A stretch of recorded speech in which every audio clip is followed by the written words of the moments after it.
Hello everyone, a very welcome to Brainchild IS Academy. Uh, Today's date is 13 जनवरी और आज हम आज का जो भी PIB का प्रेस रिलीज है, जो भी न्यूज़ है उसे कवर करेंगे। तो सबसे पहले जैसा कि मैंने पहले भी बताया था कि ये न्यूज़ मिनिस्ट्री वाइज होते हैं, तो ये हमारे लिए काफ़ी आसान होता है कि कौन सा न्यूज़ हमारे लिए इम्पॉर्टेंट है, कौन सा इम्पॉर्टेंट नहीं है। तो अगर फर्स्ट न्यूज़ की बात करें तो ministry of commerce and industry के अंतर्गत एक प्रेस रिलीज हुआ है, India UK joint media statement on launch of FTA negotiation. ये हमारे लिए इम्पोर्टेंट हो सकता है। इंटरनेशनल रिलेशन जो सेक्शन है हमारा UPSC मेंस GS पेपर 2 का जो भी सिलेबस है इंडिया यूके रिलेशन से रिलेटेड, वो हमारे लिए इम्पोर्टेंट हो सकता है। तो फर्स्ट हम इस न्यूज़ को देखेंगे। Republic of India and United Kingdom have formally launched negotiation for a free trade agreement between two countries। ठीक है, इंडिया और यूके ने फ्री ट्रेड एग्रीमेंट के निगोशिएशन को लॉन्च किया है। यानी इंडिया और यूके ने डिसाइड किया है कि फ्री ट्रेड एग्रीमेंट पे निगोशिएशन किया जाएगा। यानी फ्री ट्रेड एग्रीमेंट को वो पर एग्रीमेंट करना चाह रहे हैं और उसके लिए उन्होंने निगोशिएशन करना स्टार्ट किया है, निगोशिएशन को लॉन्च किया है। ठीक है, जो इंडिया यूके का फ्री ट्रेड एग्रीमेंट होगा वो बहुत ही इम्पॉर्टेंट हमारे लिए एक अवसर होगा, हमारे दोनों कंट्रीज मतलब यूके के लिए भी और इंडिया के लिए भी, ताकि वो अपने बायलैटरल रिलेशन को सुधार सकें। ठीक है, फ्री ट्रेड एग्रीमेंट क्या होता है? फ्री ट्रेड एग्रीमेंट के अंतर्गत अगर किसी भी वस्तु या सेवाओं का ट्रेड होता है तो उसमें जो भी बैरियर्स होते हैं, ठीक है, जनरली बैरियर दो तरह के होते हैं, tariff barrier and non tariff barriers. Tariff barriers मतलब उस पर टैक्स लगा के उसमें रुकावट लाना, ठीक है, और नॉन टैरिफ बैरियर मतलब जो क्वालिटी के आधार पे उस पर रुकावट लाना। तो फ्री ट्रेड एग्रीमेंट जब साइन होता है दो कंट्री के बीच में, तो इन सारे बैरियर्स को एलिमिनेट कर दिया जाता है, ख़त्म कर दिया जाता है, यानी इन बैरियर्स को हटा दिया जाता है, ताकि दोनों कंट्री के बीच में गुड्स एंड सर्विसेज का फ्लो आसानी से हो सके। और ये इन दोनों कंट्रीज़ के बायलैटरल रिलेशन को स्ट्रॉन्ग करने में भी मदद करेगा।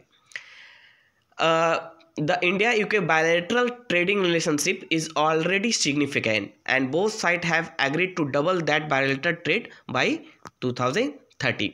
अभी मई 2021 में इंडिया एंड यूके ने जॉइंटली ये डिसाइड किया है कि वो अपने दोनों देशों के बीच में हो रहे ट्रेड को 2030 तक डबल कर लेंगे। ठीक है, और ये किस स्ट्रैटेजी के तहत किया गया है? तो मई 2021 में इंडिया और USA के द्वारा, यानी खासकर इंडिया एंड यूके के द्वारा एक रोड मैप 2030 यानी 2030 अनाउंस किया गया है। Road map 2030।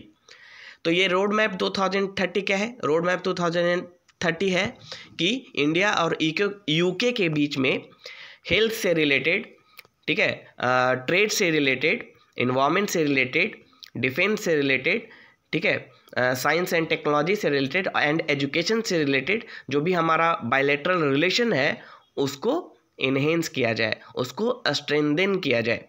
तो ये रोड मैप 2030 है और इसी रोड मैप 2030 के तहत इंडिया एंड यूके ने डिसाइड किया है कि उनके बीच के बायलैटरल ट्रेड को वो डबल करेंगे 2030 तक।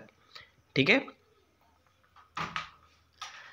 India and UK will seek to agree a mutually beneficial agreement supporting jobs, business and communities in both countries. ठीक है, trade negotiation will be a priority for both countries as we build upon the enhanced trade partnership launch by our prime minister in May 2021। ठीक है, और मई 2021 में जो हमारे prime minister हैं नरेंद्र मोदी ने, उन्होंने इन्हेंस्ड ट्रेड पार्टनरशिप भी लॉन्च किया है। ठीक है, इन्हेंस्ड ट्रेड पार्टनरशिप भी लॉन्च किया है 2021 में, और इसके तहत ही फ्री ट्रेड एग्रीमेंट को बढ़ाने का प्रयास किया जा रहा है। तो इसके लिए नेगोशिएशन को लॉन्च कर दिया गया है, ठीक है, ताकि जो एग्रीमेंट हो दोनों के बीच में एग्रीमेंट हो सके। During negotiations and on the path of a comprehensive agreement, both government will consider the option of an interim agreement that generate early benefits for both country. इस नेगोशिएशन में दोनों कंट्री क्या कंसीडर करेंगे कि शुरुआत में इंटरिम एग्रीमेंट किया जाए, ठीक है, फ्री ट्रेड के लिए एक इंटरिम एग्रीमेंट किया जाए। इंटरिम एग्रीमेंट मतलब तत्काल एग्रीमेंट, कुछ समय के लिए, और उसका पहले अर्ली बेनिफिट्स लिया जाए और उसको जज किया जाए और उसके आधार पे फाइनल एग्रीमेंट किया जाएगा, ठीक है। ठीक है, तो फर्स्ट राउंड ऑफ नेगोशिएशन जो कि 17 जनवरी को स्टार्ट हो रहा है, ठीक है, और इसे गवर्नमेंट ने अभी लॉन्च किया है बायलैटरल। तो ये हमारे लिए इम्पोर्टेंट न्यूज हो सकता है from the India UK, from the perspective of India-UK bilateral relation, and that belongs to the section international relation. Okay.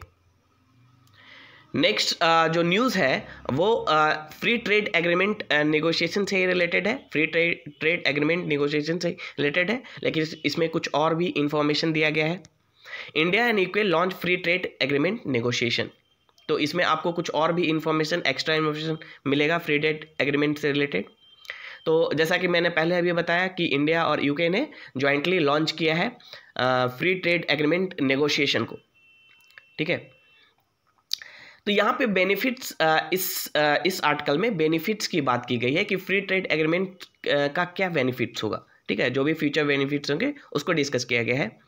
The FTA is expected to facilitate the target of doubling bilateral trade between India and United Kingdom by 2030. तो first benefit अगर हम देखें, first significance देखें इस free trade agreement का, तो ये होगा कि यूके और इंडिया के बीच में जो बायलैटरल ट्रेड है वो डबल हो जाएगा 2030 तक, डबल होने की आशा है, ठीक है। और यही टारगेट हमने मई 2021 में इंडिया ने और जो यूके के प्राइम मिनिस्टर हैं मिस्टर बोरिस जॉनसन ने सेट किया है, ओके। ओके, देखिए उसके बाद कुछ बेनिफिट्स में हम यहाँ देख सकते हैं कि FTA negotiation with the UK is expected to increase our export in leather, textile, jewellery and processed agri product, okay. तो FTA जो होगा, FTA जो साइन होगा यूके और इंडिया के बीच में, वो लेदर का, टेक्सटाइल का, ज्वेलरी के सेक्टर में, या फिर प्रोसेस्ड एग्रीकल्चर जो प्रोडक्ट होते हैं, प्रोसेस्ड एग्रीकल्चर मतलब एग्रीकल्चर को जो प्रोसेस्ड करके फूड प्रोसेसिंग करके जो प्रोडक्ट तैयार किए जाते हैं, जैसे चिप्स हो गए या कोई भी ऐसे दूसरे आइटम, उनके एक्सपोर्ट में वृद्धि होगी। FTA साइन करने के कारण इनके एक्सपोर्ट में वृद्धि होगी। क्यों? क्योंकि FTA से क्या होगा, जो बैरियर्स हैं, जो टैरिफ और नॉन टैरिफ बैरियर्स हैं, उनको हटा दिया जाएगा, और जो हमारे प्रोडक्ट हैं, इंडिया के जो प्रोडक्ट हैं, चाहे वो लेदर हो, टेक्सटाइल हो, या फिर ज्वेलरी, या फिर प्रोसेस्ड एग्रीकल्चर प्रोडक्ट है, उनको आसानी से वो यूके के मार्केट को एक्सेस कर पाएंगे, ठीक है। तो इससे हमारा एक्सपोर्ट इन्हेंस होगा, और हमारा एक्सपोर्ट इन्हेंस होगा तो हमारे फॉरेन करेंसी में, फॉरेन रिजर्व्स में वृद्धि होगी, ठीक है, ओके। नेक्स्ट क्या है? नेक्स्ट है कि जो फ्री ट्रेड एग्रीमेंट के अंदर ही एक और भी एग्रीमेंट साइन किया जाएगा, जैसे कि म्यूचुअल, जैसा कि आपको दिख रहा होगा स्क्रीन पे, म्यूचुअल रिकॉग्निशन एग्रीमेंट, ठीक है, एक म्यूचुअल रिकॉग्निशन एग्रीमेंट भी साइन किया जाएगा ऑन फार्मा, ठीक है, यानी दवाइयों पे एक म्यूचुअल रिकॉग्निशन एग्रीमेंट साइन किया जाएगा इसके तहत। और वो क्या करेगा, वो क्या करेगा, मतलब हमारे जो प्रोडक्ट हैं, जो फार्मास्यूटिकल प्रोडक्ट हैं, India one of the largest producer of pharmaceuticals. तो जो भी फार्मा प्रोडक्ट्स हैं उसको ब्रिटेन में, यूके में मार्केट एक्सेस मिलेगा और इस तरह से हमारा एक्सपोर्ट बढ़ेगा फार्मास्यूटिकल केस में। साथ ही साथ जो FTA होगा उसमें ये भी एक्सपेक्ट किया जा रहा है कि जो मरीन प्रोडक्ट्स हैं, ठीक है, उसके एक्सपोर्ट में भी वृद्धि होगी। और कैसे वृद्धि होगी, तो 56 मरीन यूनिट्स जो हैं, ठीक है, 56 मरीन यूनिट्स जो हैं, जो प्रोडक्ट हैं, उनको रिकॉग्निशन मिलेगा, ठीक है, यूके के द्वारा। There is also a great potential for increasing export in service sectors. ये भी एक्सपेक्ट किया जा रहा है कि सर्विस सेक्टर में जो एक्सपोर्ट है उसमें भी ग्रोथ होगा, खासकर IT और ITS सर्विसेज में। साथ ही साथ नर्सिंग, एजुकेशन, हेल्थ केयर, ठीक है, इंक्लूडिंग आयुष क्या है, ठीक है, आयुर्वेदा, योगा, ठीक है, ये सारे जो इंडियन ट्रेडिशनल मेडिसिन सिस्टम होता है उसके एक्सपोर्ट में भी, उन सर्विसों के एक्सपोर्ट में भी काफ़ी हाई जंप होगा। साथ ही साथ इंडिया इस पे नेगोशिएट करेगा, इस एग्रीमेंट के तहत क्या कि स्पेशल अरेंजमेंट किया जाए लोगों के मूवमेंट पे, ठीक है। Okay, there is nothing to discuss in this article. Okay, तो ये आर्टिकल यहाँ पे कंप्लीट होता है। तो ये आर्टिकल हमारे लिए काफ़ी इंपॉर्टेंट था from examination point of view, क्योंकि जो इंडिया यूके का रिलेशन है वो इंटरनेशनल रिलेशन वाले सेक्शन में पूछा जाता है। नेक्स्ट जो इम्पोर्टेंट आर्टिकल है जो हमारे लिए, वो है forest survey report 2021 released, increase of, ये ministry of environment, forest and climate change, बहुत ही इंपॉर्टेंट ये आर्टिकल है, बहुत ही इंपॉर्टेंट न्यूज़ है। UPSC के पॉइंट ऑफ व्यू से देखें या भी कोई भी स्टेट PCS के पॉइंट ऑफ व्यू से देखें, तो this is very important. Forest survey report 2021, forest survey report 2021 released, increase of 2261 square kilometre in the total forest and tree cover of the country in the last 2 years, ठीक है। तो 2021 का forest survey report release हुआ है, हर 2 साल पे ये release होता है। पिछले बार ये 2019 में रिलीज हुआ था, ठीक है। हर 2 साल पे फॉरेस्ट सर्वे रिपोर्ट रिलीज होता है। तो फॉरेस्ट सर्वे रिपोर्ट 2021 रिलीज हुआ है। इसमें यह बताया गया है कि 2261 स्क्वायर किलोमीटर यानी 2261 स्क्वायर किलोमीटर एरिया फॉरेस्ट और ट्री कवर एरिया में वृद्धि हुई है, ठीक है। This is very significant growth, ठीक है। तो यहाँ पे कुछ इन्फॉर्मेशन है। सबसे पहले कि जो फॉरेस्ट रिपोर्ट 2021 उसे किसने प्रिपेयर किया है, prepared by the forest survey of India. जो फॉरेस्ट रिपोर्ट होता है वो forest survey of India prepare करती है और रिलीज करती है, ठीक है। और रिलीज कौन करता है, ministry of environment, forest and climate change, ठीक है। तो प्रिपेयर्ड कौन करता है, फॉरेस्ट सर्वे ऑफ इंडिया। तो ये दो इन्फॉर्मेशन आप याद रखेंगे कि इसे रिलीज करता है ministry of environment, forest and climate change और इसे प्रिपेयर्ड करता है फॉरेस्ट सर्वे ऑफ इंडिया। ये आपसे पूछा जा सकता है प्रीलिम्स में। और इसमें बताया गया है कि देश का जो फॉरेस्ट एंड ट्री कवर है, दोनों मिलाकर, फॉरेस्ट भी और ट्री कवर भी, दोनों को मिलाकर जो फॉरेस्ट एंड ट्री कवर है इंडिया का, वो कितना है, 80.9 मिलियन हेक्टेयर। तो ये फिगर भी आपको याद रखना है, 80.9 मिलियन हेक्टेयर हमारे देश का फॉरेस्ट एंड ट्री कवर है। यानी वैसे एरिया जहाँ पे या तो फॉरेस्ट है या तो ट्री है, ठीक है। इसका मतलब कि जो ट्री होते हैं वो आउटसाइड फॉरेस्ट भी उगाए जाते हैं, जैसे कि रोड पे, ठीक है, या फिर खेत के आसपास या गांव के एरियाज़ में, ठीक है। फॉरेस्ट से बाहर भी ट्री को उगाया जाता है। तो टोटल अगर हम देखें इंडिया में तो फॉरेस्ट एंड ट्री कवर कितना है, 80.9 मिलियन हेक्टेयर। और वो पूरे कंट्री का जो लैंड एरिया है, जोग्राफिकल एरिया है, ठीक है, इंडिया का जो भी जोग्राफिकल एरिया है उसका 24.62% है। तो ये फिगर भी याद रखना है कि इंडिया के पूरे जोग्राफिकल एरिया का फॉरेस्ट एंड ट्री कवर कितना है, 24.62 और इसका एब्सोल्यूट वैल्यू भी याद रखना है, कितना है 80.9 मिलियन हेक्टेयर। और अगर हम 2019 से कंपेयर करें तो आपको कंपेयर भी याद रखना पड़ेगा, तो कितना इंक्रीज हुआ है फॉरेस्ट एंड ट्री कवर में 2261 स्क्वायर किलोमीटर, यानी 2261 वर्ग किलोमीटर की वृद्धि हुई है फॉरेस्ट एंड ट्री कवर में। तो इस फिगर को भी याद रखना है, ठीक है। और यहाँ देखिए इंडिया ने एक टारगेट रखा था कि इंडिया को कम से कम इंडिया में जो भी जोग्राफिकल एरिया है उसका 33% होना चाहिए फॉरेस्ट एंड ट्री कवर। ये हमारा टारगेट है कि इंडिया का जो भी जोग्राफिकल एरिया है उसका 33% फॉरेस्ट एंड ट्री कवर होना चाहिए, ठीक है, या फिर फॉरेस्ट कवर होना चाहिए। तो यहाँ पे जो डेटा है कि अभी तक 17 स्टेट्स एंड यूटीज़ जो हैं 17 स्टेट्स एंड यूटीज़ में ये लक्ष्य प्राप्त किया है कि वहाँ के उस स्टेट के जोग्राफिकल एरिया का 33% एरिया फॉरेस्ट कवर है उस स्टेट में, ठीक है। यानी 17 ऐसे स्टेट या राज्य या केंद्र शासित प्रदेश हैं जहाँ पे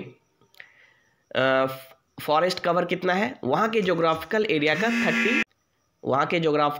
का 33%।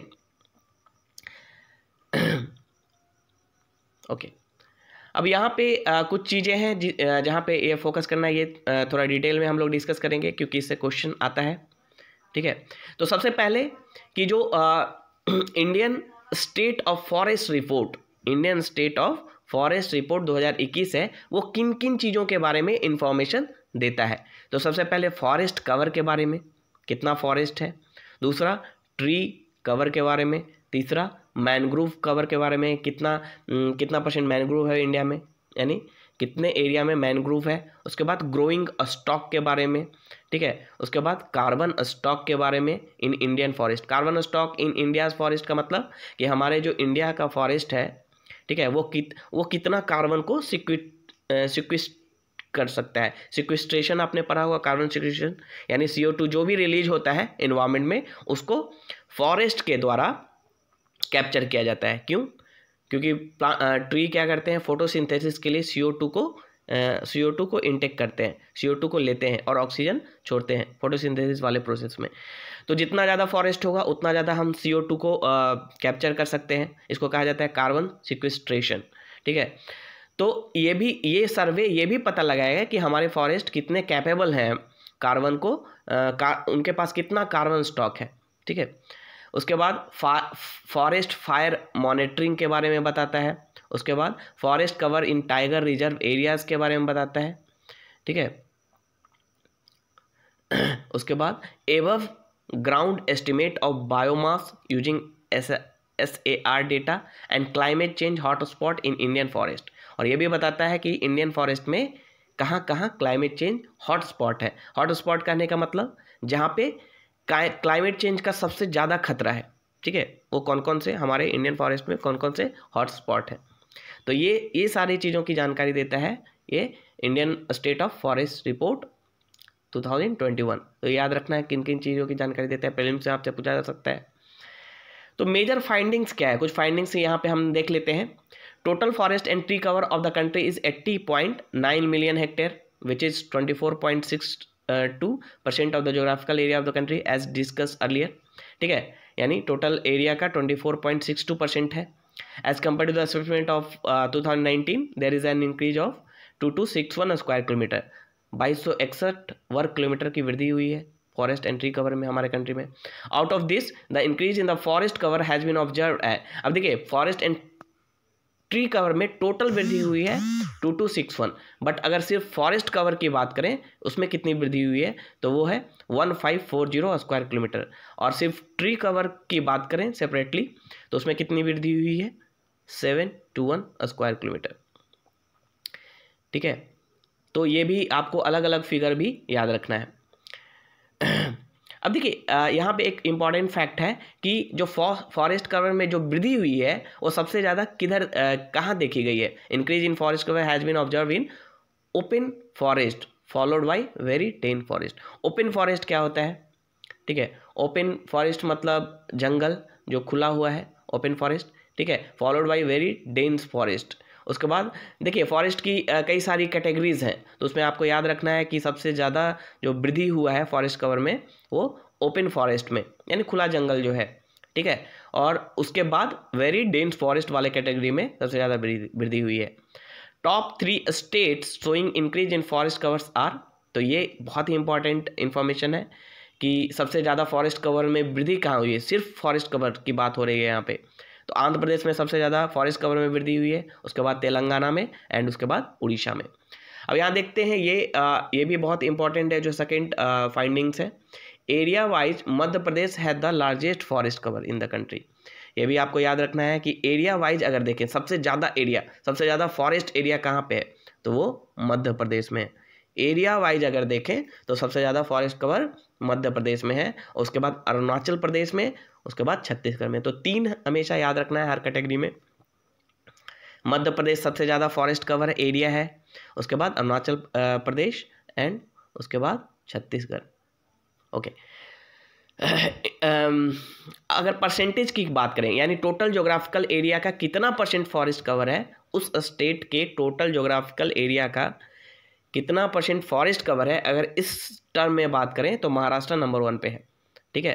क्योंकि महाराष्ट्र में हाईएस्ट परसेंटेज है, ठीक है, in terms of forest sorry Maharashtra नहीं है, in terms of forest cover a percentage of total geographic area the top 5 states are Mizoram, ठीक है, सॉरी मिजोरम है, ठीक है। अगर परसेंटेज की बात करें कि यानी उस जगह की, उस स्टेट का जो टोटल ज्योग्राफिकल एरिया है उसका कितना % फॉरेस्ट कवर है, तो उसमें नंबर 1 मिजोरम है, ठीक है, मिजोरम है, उसके बाद अरुणाचल प्रदेश है, उसके बाद मेघालय है।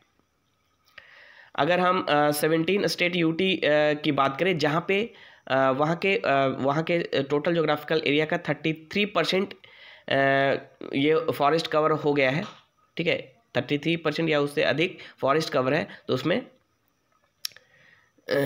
लक्षद्वीप है, मिजोरम है, अंडमान एंड निकोबार है।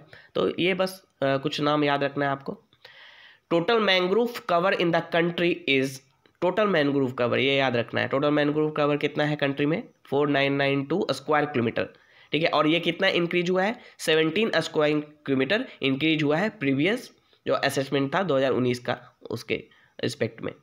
टॉप 3 कौन से स्टेट हैं जहाँ पे मैंग्रोव कवर का इंक्रीज हुआ है, ये याद रखना है। टॉप 3 कौन से ऐसे स्टेट हैं जहाँ पे मैंग्रोव कवर का इंक्रीज हुआ है, जो अभी मैंने डिस्कस किया, टोटल 17 स्क्वायर किलोमीटर इंक्रीज हुआ है मैंग्रोव कवर का, तो उसमें सबसे ज़्यादा इंक्रीज जो हुआ है वो उड़ीसा में 8 स्क्वायर किलोमीटर, ठीक है, उड़ीसा में सबसे ज़्यादा इंक्रीज हुआ है मैंग्रोव कवर का। उसका महाराष्ट्र में 4 स्क्वायर किलोमीटर और कर्नाटका में 3 square kilometre, total 17 square kilometre. Next important fact है, टोटल कार्बन स्टॉक कितना है कंट्री फॉरेस्ट में, वही कार्बन स्टॉक कितना कार्बन को स्टोर करके रखा है, to be 7204 million tonnes, 7204 million tonnes, 7204 million tonnes total carbon stock है। और ये कितना इंक्रीज हुआ है, increase of 79.4 million tonnes in the carbon stock country as compared to last assessment, यानी 2019 में कितना इंक्रीज हुआ है, 79.4 मिलियन टन्स का इंक्रीज हुआ है, जो कि एक सिग्निफिकेंट नंबर है, ठीक है, काफ़ी इंक्रीज हुआ है कार्बन स्टॉक में। तो जितना इंक्रीज होगा कार्बन स्टॉक में हमारे फॉरेस्ट, यानी हमारे फॉरेस्ट की कैपेसिटी बढ़ रही है कार्बन को कैप्चर करने की, और उतना ही CO2 को वो कैप्चर करेंगे, वो हमारे एनवायरनमेंट के लिए उतना ही बेनिफिशियल होगा, ठीक है। अब यहाँ पे मेथोडोलॉजी की बात कर लेते हैं कि कौन से मेथड यूज किए हैं, इस बार किया गया है फॉरेस्ट जो हमारा असेसमेंट हुआ है उसके लिए। In tune with the Government of India vision of Digital India and the need for integration of digital data set, FSI यानी फॉरेस्ट सर्वे ऑफ इंडिया, जो कि ये रिपोर्ट प्रिपेयर करता है for Indian state forest report, है ना, उसने क्या एडप्ट किया है, using the vector boundary layers of various administrative unit up to district level as provided by survey of India along the digital open series topo sheets in order to ensure comprehensive capability with the geographical area as reported in census 2011. The biennial assessment of forest cover of the country using mid-resolution satellite data is based on interpretation of LIS third data from Indian remote sensing satellite data. ठीक है, remote sensing use होता है satellite. Remote sensing satellite क्या इसका क्या use होता है remote sensing satellite का? इसके थ्रू हम जो भी जगह है, ओके। तो this is all about Indian state of forest report 2021। Hope कि आपको ये वीडियो अच्छा लगा होगा। तो please like and subscribe so that you could not miss any updates from the Brainchild IAS Academy. Thank you.